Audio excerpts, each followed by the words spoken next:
My fellow Americans, the war in Afghanistan is now over. President Biden moving to mark an end to the most acute crisis of his administration. I refuse to continue a war that was no longer in the service of the vital national interest of our people.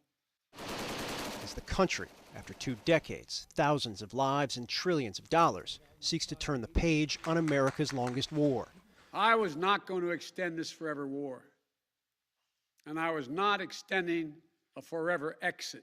Biden delivering on a campaign pledge that has long been popular for a country fatigued and, in many cases, apathetic about the war, but still facing major questions in the wake of the unprecedented U.S.-led evacuation that got more than 122,000 people out of the country, yet left more than 100 American citizens who want to leave Afghanistan still on the ground.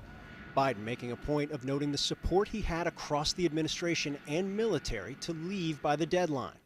Leaving August the 31st is not due to an arbitrary deadline. It was designed to save American lives. Failing to deliver on this explicit pledge from just 13 days ago. If there's American citizens left, we're going to stay till we get them all out. Biden making clear U.S. diplomatic efforts will be singularly focused on evacuating those Americans. And for those remaining Americans, there is no deadline. We remain committed to get them out if they want to come out. But with thousands of Afghan allies also still stuck in the country, one clear reality: the U.S. efforts in the country are far from over, even if its military is now gone. I don't think enough people understand how much we have asked of the 1% of this country who put that uniform on. The fallout from a frenzied, chaotic, and bloody final 16 days is just beginning.